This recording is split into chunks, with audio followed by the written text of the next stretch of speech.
Hélène Frade, bonjour. Et je ne suis pas venue en hélicoptère non plus. Non plus. On va voir avec vous ce qui fait la une ce matin de la presse française. À la une, donc, la publication notamment d'un rapport d'Oxfam, l'ONG spécialisée dans la lutte contre la pauvreté à l'occasion du Forum économique mondial de Davos. D'après cette organisation, les 62 personnes les plus riches du monde accumulent autant de richesses que la moitié la plus pauvre de l'humanité, soit 3,5 milliards de personnes. 1% des habitants les plus riches de la planète détiendraient actuellement plus de 50% du patrimoine mondial. Des chiffres, on le voit à la une du journal La Croix, qui rapporte que ces données confirment une tendance observée depuis le début des années 80. Alors que les inégalités s'étaient plutôt réduites tout au long du XXe siècle, la courbe aurait commencé à s'inverser au cours des 2 dernières décennies, avec une nette accélération depuis la crise financière de 2007, parce que le modèle économique dominant, présenté par Oxfam comme une sorte de fondamentalisme du marché, je cite, empêcherait une distribution plus juste et plus efficace.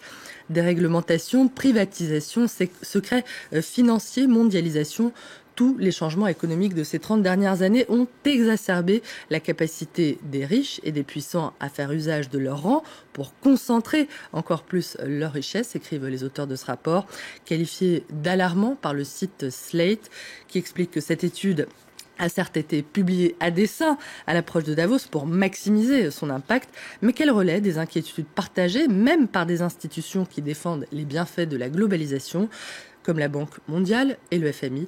L'ONG Oxfam, quant à elle, plaide pour une lutte renforcée contre l'évasion fiscale, de plus haut niveau d'investissement dans les services publics et une augmentation des salaires les plus bas.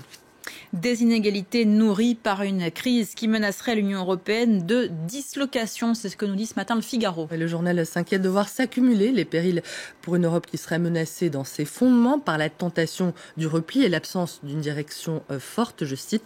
Une tentation qui concernerait désormais la majorité des Britanniques qui se déclarent prêts à claquer la porte de l'UE selon un sondage.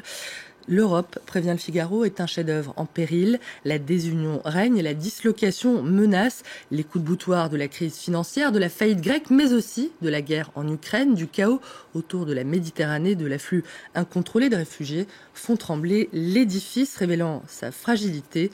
Le journal qui juge que le tandem franco-allemand, lui, est aux abonnés absents. Le bateau n'a plus ni cap ni capitaine. Fin de citation.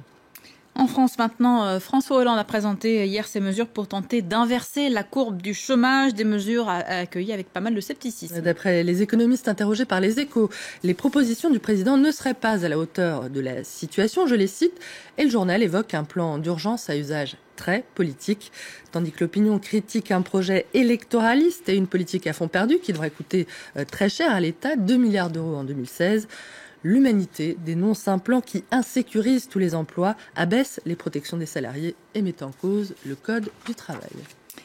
À la une également ce matin, ces révélations de la BBC et de BuzzFeed concernant 16 joueurs de l'élite mondiale du tennis soupçonnés d'avoir truqué leur match. Ces révélations soulèvent une tempête à l'heure où la saison débute à Melbourne.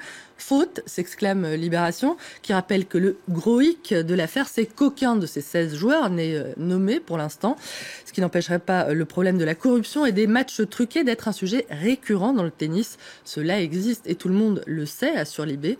D'après Christian Kalb, qui est un expert dans le domaine du sport, l'intrusion des organisations criminelles dans le monde des paris serait grandissante, et pas seulement dans le tennis d'ailleurs, parce que les gains de la tricherie, je le cite dans ce domaine, seraient colossaux et les risques faibles par rapport à d'autres formes de criminalité comme la drogue, la prostitution ou le trafic d'armes.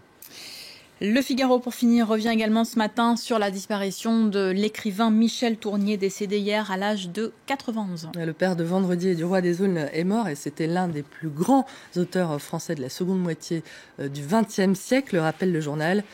Je vais bien évidemment, pas vous laisser filer là-dessus, Hélène. N'oubliez pas de jeter un cil pour terminer à ce papier du Monde qui nous rappelle à quel point toucher l'autre est tout bénéfice pour les primates, qu'ils soient humains ou non, que le simple fait d'effleurer quelqu'un de manière amicale peut avoir plus d'effet qu'un échange verbal.